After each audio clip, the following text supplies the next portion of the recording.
sexy tech startups do not make the most reliable money. That is why Urban Company built its empire mostly by cleaning bathrooms and fixing ACs. And Porter crossed 1,500 crores simply by helping people move boxes in small tempos. Even I noticed this back in college. A close friend of mine started a deep cleaning service for dirty PGs. People called him Padha Likha Safai Wala. I thought he was wasting his degree. One day I asked him why he did this. He said everyone wants to build a fancy app, so there is zero competition here. There are 400 PGs in this area. I charge 1,000 from each, and I easily take home 4 lakh every month just by hiring a few local guys. That changed everything for me. I realized a business does not need to look good on Shark Tank or sound cool on LinkedIn. It just needs to solve a messy problem and put cash in your pocket. So I reached out to founders who are quietly making crores with these unsexy, invisible businesses and made a list of the top 5. These are businesses that will keep printing money no matter what AI does. I got the exact step-by-step details on how to start each one.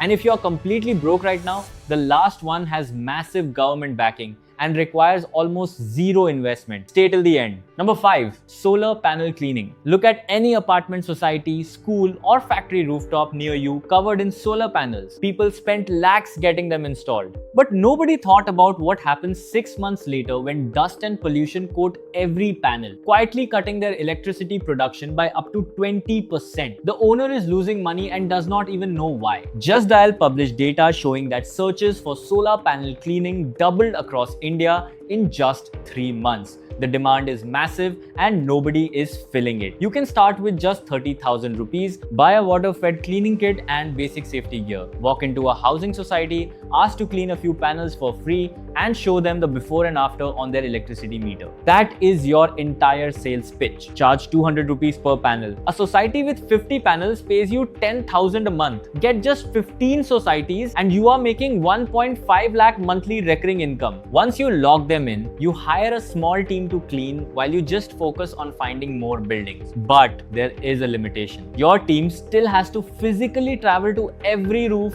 every month. What if the next business paid you lakhs every month without you ever leaving your own area? Number 4, Corrugated box dealership. The last time an Amazon or Flipkart package arrived, you ripped it open and threw the box away. What you did not think about is that someone got paid for that box and got paid again for the next delivery. HP Trading Co. in Himachal Pradesh does nothing except buy corrugated boxes from factories and sell them to local businesses. No manufacturing, no machines, just moving boxes from point A to point B. Their annual turnover is up to 5 crore rupees. You start with 2 to 5 lakh rupees. Pick one industrial area in your city. Visit every small business and ask who their current supplier is. Most will say deliveries are always late. That is your opening. Show up on time and they will never switch. One client ordering 50,000 rupees of boxes a month means just 10 clients make you a 5 lakh a month business. If you do not have 2 lakh to buy stock, start as a commission agent. Find a factory, find a buyer, connect them and take a commission in the middle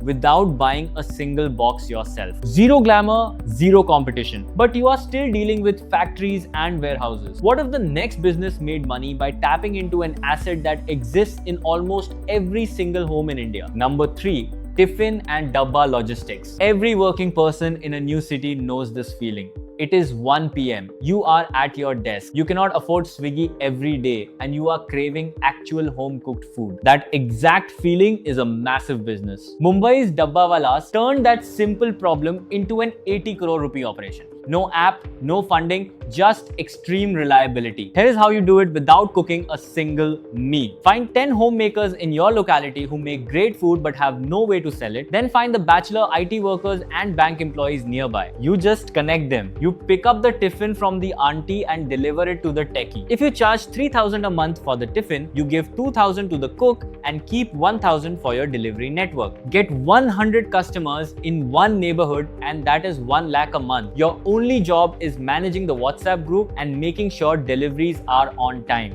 It is highly predictable income, but you are still physically running logistics daily. What if you could build monthly recurring income from a property you do not own, with tenants you did not find yourself? Number 2, PG and co-living management. Thousands of students and freshers move to cities like Bengaluru, Pune and Hyderabad every month. By the second week, their PG is usually a nightmare. Wi-Fi breaks, bathrooms are dirty, and the landlord ignores calls. Most landlords are not bad people, they just hate managing tenants. That laziness is worth crore. Crib is a Bengaluru company that does not own a single building but manages operations for over 700 properties with 50,000 beds. You do not need to buy real estate. You start with one empty 2 BHK flat near a college. Sign a lease with the owner for 25,000 a month. Spend 1 to 2 lakh furnishing it with basic beds and good Wi-Fi. Rent out 4 beds to students at 9,000 each. You make 36,000 total, pay the 25,000 rent and pocket 11,000 pure profit from one flat every single month. Once that runs smoothly, you take a second property. Owners will literally hand you the keys because they want a reliable operator so they never have to answer a complaining tenant's phone call again. But even this requires 1 or 2 lakh to furnish a flat. What if you have zero capital? This last business requires no money and demand is being pushed by government policy itself. Number 1, e-waste collection hub. There is an old phone or a broken laptop sitting in your drawer right now. You do not want to throw it away, but you do not know what to do with it. Multiply that by every household and office in your city. All of it is worth pure cash. Companies like Atro Recycling are worth thousands of crores just extracting metals from old electronics. India generates nearly 4 million tons of e-waste yearly. The government has now made it a strict law that electronics companies must collect and recycle a huge percentage of what they sell. Recyclers are desperate for raw material, but most cities do not have a single organized local collector. You become the modern kabaddi wala, partner with housing societies and small IT offices. Tell them